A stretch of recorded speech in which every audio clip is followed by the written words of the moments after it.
Welcome, everyone, to the Dynasty Fantasy Football Podcast presented by the 33rd Team.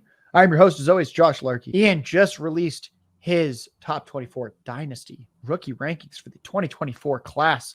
Those are free to view on the33rdteam.com. This will help people understand Ian's process better and just how much is behind these rankings. It is not just Ian. There's a striking quote in that article that I really liked, saying that this is the most stacked top 5 in a dynasty rookie draft of all time. We're thinking Superflex here, since most people at this point are starting to gravitate towards Superflex. Anyone consuming dynasty content in January is playing Superflex. Let's be honest here. Now, you talk about how the top 5 is stacked. Let's say that you have the 107 and you want to trade it into that 105 slot. It's only 2 slots, but according to you, this is a pretty big difference. What's the most that you tell someone to give up in a trade where you move up 2 slots? Yeah, I think you're kind of looking at like late second territory, which there's a few reasons why I think it's a good switch up in terms of getting into the tier, but also why I wait to do it. Because right now, the tiers are, you have what they are now, but we know that over the next 4 months, there's always a bit of a riser. Someone can always just fall out of value a little bit, even if you still like them the same. So gauging what the value is for the top 6 will always kind of fluctuate a little bit. So I don't like jumping up just yet, but I do think it can be very beneficial. The other thing is when I say a late second right now won't be near what it's worth in a couple months when people start putting actual names to a late second. Right now, everyone pretty much that plays Dynasty knows the names of the top 5, top 6. Those pick values, while they'll still increase, people know the names attached to them. But those late seconds, they aren't worth as much because people aren't up to date with who it's going to be quite yet. So that's why you wait a couple months closer to the draft season. You can make that move, a strong beneficial move, and then even see like the 107. I think with Romo Dunze, if he does go, top 10, then all of a sudden it's not as big of a tier gap. And maybe I'm more on board of, take that 108 and just add a little bit more to get to the 105 range or whatever it may be. Let's talk about one of those players within that top 5, Jayden Daniels. You have him at number 4 overall. That doesn't seem like a stance. A lot of people have him at number 4 in these Superflex leagues, but you actually kind of have a stance with him at number 4. Can you explain why you have a stance, even though the ranking might be similar to some other people? Yeah. So my stance is that, yes, I may have him ranked just as high as everybody else right now, but I want to be there where he's ranked. So people may have, they say this guy's my number 3 prospect, but I don't mind moving back from 3 to 6 if I get value. This is one of those things where I don't want to move back if Jayden Daniels falls in my lap, say 4th pick. I'm also very high on him because I think by the end of draft season, there's a possibility I have him as my quarterback too, even if he doesn't go 2nd overall and May goes ahead of him because, yes, May has a really clean profile. But if Jayden Daniels goes top 3, we're talking about someone who just put up 45 points per game. The only other first-round quarterback to do it was Lamar Jackson. And now we're talking about Lamar Jackson, except top 3 draft capital, where you don't have to wait for the quarterback in front of him to not play well, for him to finally get a shot. Number 3, he is the guy. Everyone knows he's the guy. So you take that high-end rushing upside. And then the other thing that just convinces me further on Jayden Daniels is, yes, everyone knows the rushing. He's going to get the draft capital. People aren't talking about him being one of the best passers in college football last season and that we've seen. In fact, first-round quarterbacks, there's only been 2 other quarterbacks to get drafted in the first round and have a season of a whopping 13 adjusted yards per attempt, and that would be Kyler Murray and Tua. And like Tua coming in, we thought of him as this prolific passer. Jayden Daniels just put up those numbers as well, which is really the crazy part. And I think one of the fun exercises I did on Twitter was I put 2019 Joe Burrow in comparison with 2023 Jayden Daniels, and I made it all passing peripherals comparison. And it just shows how wildly good Jayden Daniels was as a passer. So the fact that that's in his profile is going to get elite draft capital, and he's a high-end rusher. I mean, I could see him going as high as 102 in this draft without it being crazy. Yeah, I'm going to list a few stats for people out there on Jayden Daniels. It's simply insane. 3,800 passing yards this year, 40 passing touchdowns, just 4 interceptions, 1,100 rushing yards, 10 more touchdowns on the ground. If I told the people out there that you could get a quarterback who in one game threw for 372 yards and in another game ran for 234 yards, I think you'd like the upside. He did that in the same game against Florida. Absolutely ridiculous. Now, a lot of people out there, they have Anthony Richardson. This was a dead year for them in Dynasty. Anthony Richardson barely played due to injury. Prospect profile only. Do you like Jayden Daniels or Anthony Richardson? Because they both have mobility. It seems like Daniels has a little bit more that he offers with his arm as well, but he is a slightly older prospect. Yeah, I would still take Jayden Daniels in this. And I actually liked Anthony Richardson as a prospect. He was an elite prospect for me, which is likely what Jayden Daniels is going to be. But the difference with Richardson and why we liked him last year was, yeah, he was a high economy guy. He got draft capital. That alone is going to give you some value insulation. And he's a rookie, so you don't have to worry about horrible pass metrics or anything like that. Because you can go into year 2 with horrible pass metrics as long as you're a rushing quarterback, and people could still be expecting that. It's a very safe value. Now we can essentially reset the clock with Jayden Daniels, except the difference here is Jayden Daniels actually showed that he can be a very good passer, an elite passer at that, which is something that Anthony Richardson hadn't shown in his profile at all. So it's more of like a rushing with draft capital thing. With Jayden Daniels, there's that extra box checked in his profile that Richardson didn't have. Now, in your rookie rankings, you mentioned that Jayden Daniels and Drake May instantly slot in. That's your quote. They instantly slot in as top 10 dynasty quarterbacks. We're not going to be all talk. We're actually going to discuss this a little bit. People sometimes are like, oh, this guy's a fantasy RB1 or a top 10 quarterback. And then you ask them for the rankings. They're like, well, actually, they're really like the 17th quarterback. But in this case, you actually think they're top 10 dynasty quarterbacks. Give us one or two names of spicy veteran quarterbacks that you would then have ranked below Jayden Daniels and Drake May in Dynasty as of right now. I love that question because it's really putting the money to the mouth and we just brought up Anthony Richardson, who's valued as a top 10 quarterback in Dynasty. I'm looking at Fantasy Trade Calc right now and seeing their top 10 quarterbacks, and both May and Daniels I would slot in right now behind Justin Herbert and in front of Anthony Richardson, so at quarterback 8. So that puts him ahead of guys like Anthony Richardson, Dak Prescott, even Jordan Love, who I've actually kind of started liking, and Justin Fields, Trevor Lawrence. I think these guys are actually instantly top 10 quarterbacks the second they get drafted. Guys, Ian is really good at this. I remember when you were lower than everyone else in the industry on Justin Fields, and you said, guys, I know there's upside. There's a chance I get burned, but pretty much every signal points to he's terrible at passing, and after his rookie contract will not be wanted. Sure enough, here we are. There is probably going to be a different quarterback in Chicago for next season. Maybe it's Caleb Williams at number 1. And Justin Fields, it is now no longer a hot take to have him outside the top 8, outside the top 10 quarterbacks in Dynasty. Got to give you props there. I couldn't find anyone else in the industry that was as concerned about Justin Fields as you. And that was a very, very important thing to get right for Dynasty managers where, yeah, he had a good season this year, but at this point it's the offseason and his value is simply cratering by the day.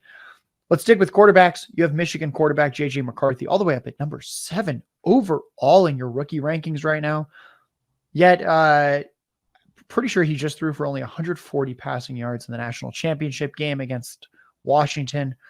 Why are you so excited or so confident about McCarthy and putting him all the way up that high?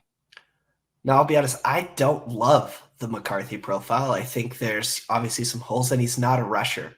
And in fact, he's never posted a season where he's had over 25 pass attempts per game. So how much they used him as a passer is a bit concerning. But one thing when I created these rankings, almost profile aside here for the most part, I mean, there's still stuff we like in his profile, like 9.1 adjusted yards per attempt his sophomore season, 9.8 adjusted yards per attempt his junior season. So while he didn't pass a lot, he was very efficient when he did pass, which is at least good to see. 6.8% and 6.6% passing touchdowns in the passing touchdown rate in those seasons. There's definitely some stuff to like as a passer, but game theory wise, when we talk about JJ McCarthy, I think what a lot of people aren't wanting to talk about yet or aren't seeing as a reality is that he's a highly drafted quarterback. What I mean by that is, okay, right now, grinding the mocks for those that follow, which aggregates all these mock drafts and gives us a pretty good idea where guys are. He's 24th right now. So a first-round quarterback, top 25, that's all right. But the thing is, for some mocks, he just started getting mocked into there. And I actually talked to the guy grinding the mocks, and he said a similar thing because I asked specifically about J.J. McCarthy. There's some mocks that just started putting him in where he wasn't listed in previously. And it's one where he's at 24, and they expect that to go up. but not just word of mouth. I think another thing that, you should really be thinking about is JJ McCarthy is a true junior. He forewent his senior season at Michigan where he would have a chance to defend the title. He just won a national championship, isn't even a senior quarterback, and he just forewent his senior season to enter the NFL draft. Call me crazy, but a guy's not going to do that if he doesn't think he's getting the draft capital. And the early signs are already saying he's a top 25 guy. And that's actually what we're expecting to be at this point, kind of the low mark, considering all the other circumstances. And now we're starting to see some mocks have him in the top 12. And I think when we talk about fantasy and the draft, if you have a quarterback going top 12, top 10, whether you love the profile, unless it's just an absolute stinker, it's something you really should not be sleeping on in general, because quarterbacks are always going to be priced high, especially rookie quarterbacks. I remember last year around this time, we talked about rookie quarterbacks and their value insulation when they get top draft capital. Zach Wilson had a horrendous rookie year. In fact, Trevor Lawrence did too, for that matter. And we didn't see their draft or their value really fall at all because people give rookie quarterbacks a chance. They give them another year when they're drafted that highly. JJ McCarthy, you don't have to love the profile, even though there's stuff to like, but you really should not be just ignoring a top 10 possible draft pick at the quarterback position. All good points. Yeah, one thing to note here is that with these rookie quarterbacks, when you draft them in Dynasty, you have a full year to kind of see what you have, where the value either doesn't change much when it's a horrific rookie season like Zach Wilson. It drops maybe just a tiny little bit. But the upside is that you get someone like a CJ Stroud, where you're like, oh, this is, what is this, like the QB 17 in Dynasty? And then a couple months later, you have a guy that's a top 5, top 6 Dynasty quarterback. His value is simply untouchable compared to anyone else near him. These quarterbacks are essentially all upside, no downside for at least that first year in Dynasty if they have the draft capital.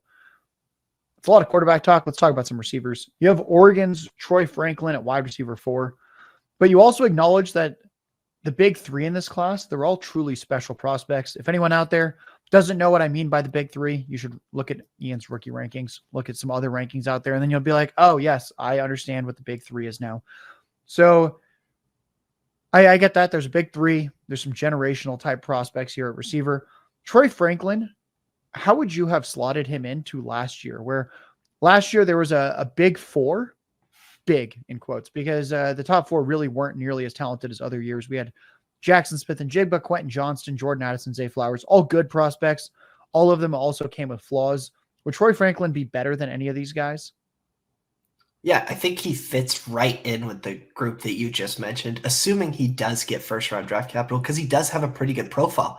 And I think one thing that people can get hung up on is we're talking about how he has at least similar probability in terms of success to guys like Jackson Smith and Jigba as prospects and Quentin Johnston as prospects, even Zay Flowers as prospects.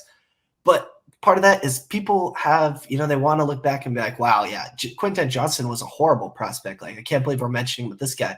That's just because we're looking at how bad he was as a rookie.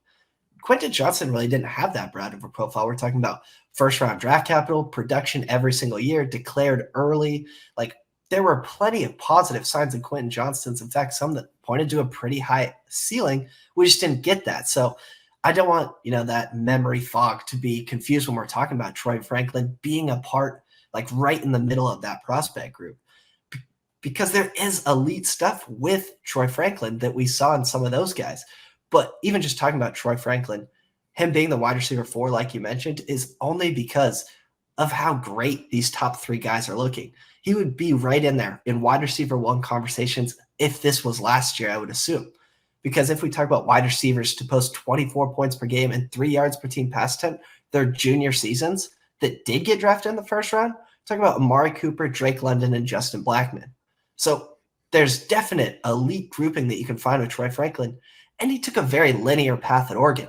He went from a 10.2% target share his freshman year to his sophomore year, 19.2%, to this last year, 23.9%. And it's on incredible efficiency this year. As we said, above 3 yards per team pass attempt, which is ultra efficient.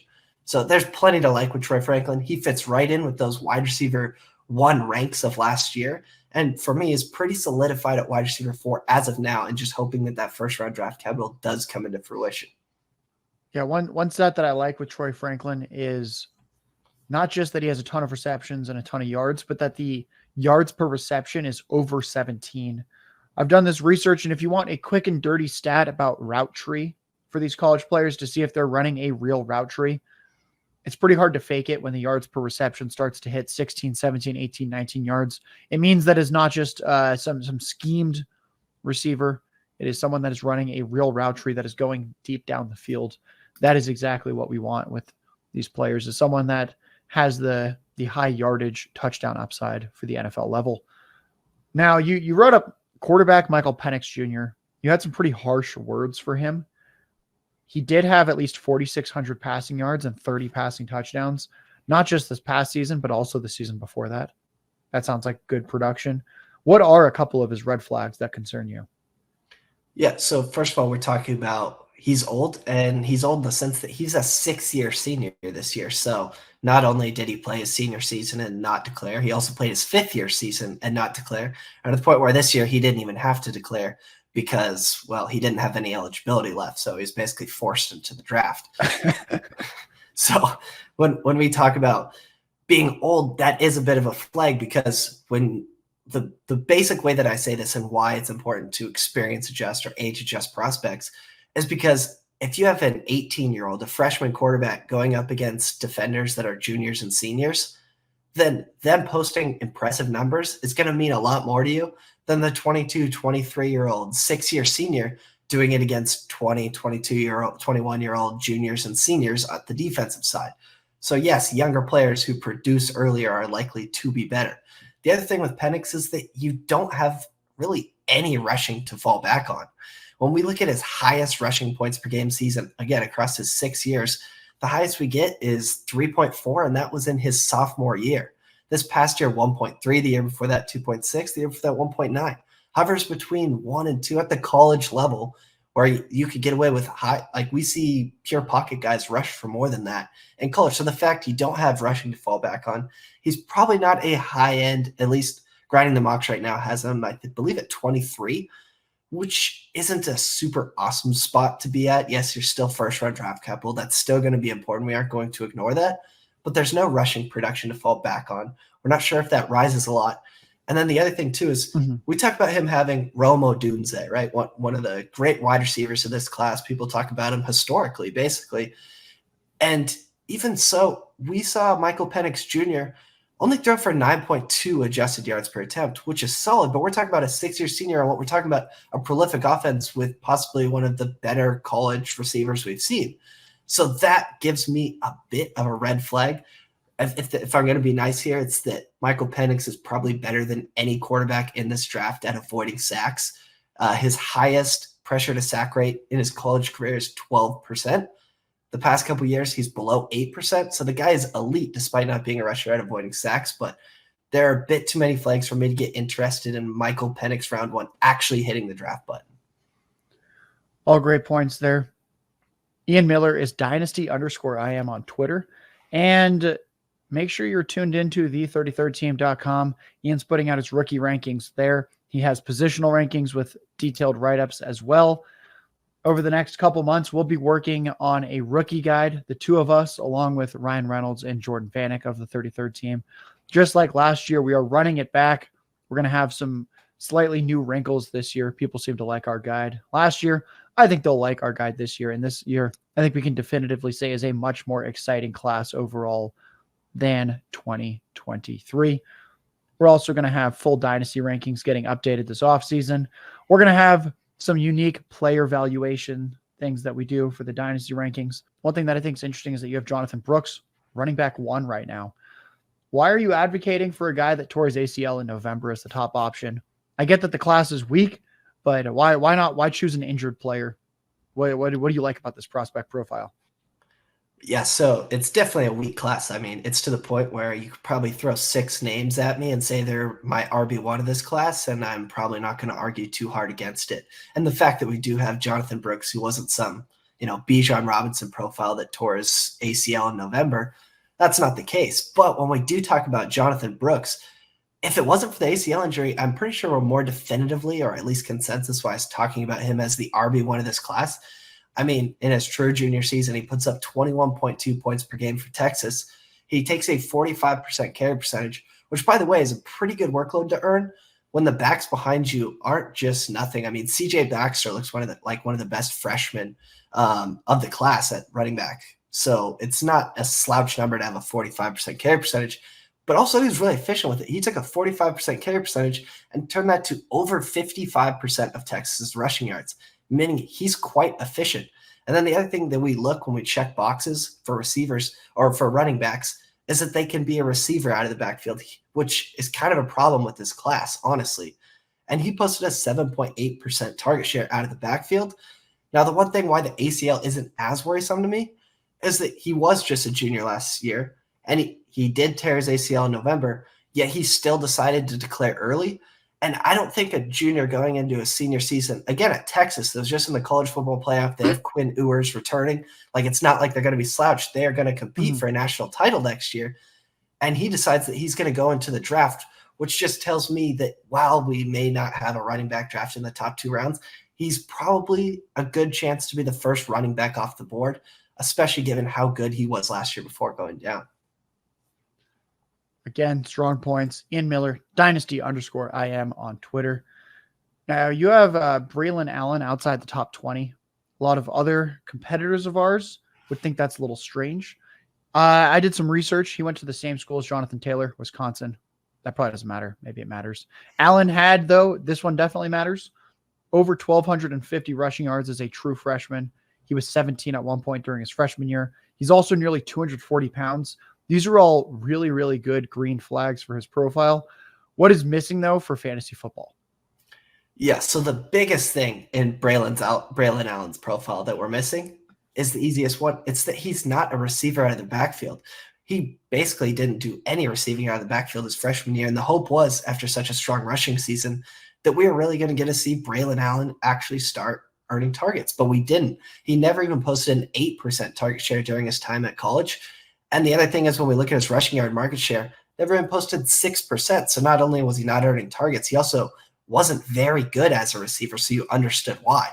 But then on top of that, part of what kind of freaks me out about his rushing profile is that it never really got better after his freshman season.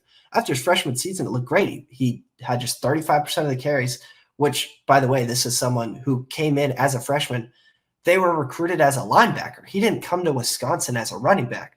So he comes in as a linebacker recruit and posts 35% carry percentage that he turns into 50.1% of Wisconsin's rushing yards. So like, wow, this guy is a really good rusher. Hopefully he can start receiving, which the receiving never really happened or helped his case at all, especially at running back where receiving is so important. In fact, in the past 5 years in the NFL or in fantasy football, the top 12 running backs or top 12 running back finishes average a 12% target share. So yes, running backs to finish highly generally need to be able to earn targets, which he hasn't done at the collegiate level. But then the other thing is that his rushing plateaued. While he did get an increased workload his sophomore season, he had 50% of the carries that he turned into 57.6% of the team's rushing yards. And then this past year, he actually had a lesser carry percentage at 47.1%. And his rushing efficiency stayed relatively the same, 55.6% rushing yard market share. And the efficiency numbers that I go towards on other sites showed that Braylon Allen never actually hit top level rushing efficiency that would like him to see. And it's not like he was handling a ridiculous workload or anything. So there are a bit too many red flags for Braylon Allen when it comes to how I view him, especially when you consider I make some exceptions for not having this great receiving profile if they get the draft capital. And Grinding the Mocks right now doesn't have a single running back in the top 2 rounds. And he's actually someone hovering day 3, which is not great news for a profile like this. If we compare him to Jonathan Brooks, your current RB1 in this class, we see that Jonathan Brooks had more receiving yards this past season than Braylon Allen had in 3 seasons as a starter at Wisconsin. Braylon Allen never better than 6th most receiving yards on his own team. That's pretty terrible. He had the 9th most yards on his team as a freshman, then the 8th most as a sophomore, the 6th most as a junior. Those are all pretty terrible marks. Receiving matters. Unless you're a Nick Chubb level rusher, which Braylon Allen isn't, it's very hard to put up elite fantasy production purely on the ground. Ian, let's get the people out of here. Last question. One player that we haven't talked about yet who's outside your top 24, where you could see them gaining steam, breaking into the top 15 of your rankings by the time summer rookie drafts are happening. Yeah, I think that's a really good question. And one where I had to go back and forth with a lot of different players because I think you can make the case for really any running back in the next few months, especially with a good combine to start surging up the draft boards. But I'm going to take a different approach. I'm going to take a profile that I'm actually kind of intrigued with. And I've seen him getting fringe round 3 draft capital at a position where draft capital isn't of the most importance because the prolific players we see at the position might not have even had high draft capital attached. Now, this player may have solid athleticism using his 40 projections along with his size listed on his team site. We're looking at a relative athletic score above 8, which at this position very much matters. And it could be someone who's deciding to declare early. And the guy that I'm talking about is tight end Bryson Nesbitt. Sorry to mess that one up. But the guy, if he declares early and gets draft capital, he probably has some solid athleticism attached.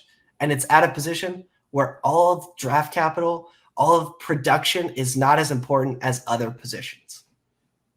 Folks, that's Ian Miller at Dynasty_IM on Twitter. We have a lot more Dynasty content coming out soon. Give him a follow. Be on the lookout for our rookie guide coming out in the next couple months. For myself, Josh Larky, from Ian Miller, from the 33rd team. Thank you, everyone. Have a good one.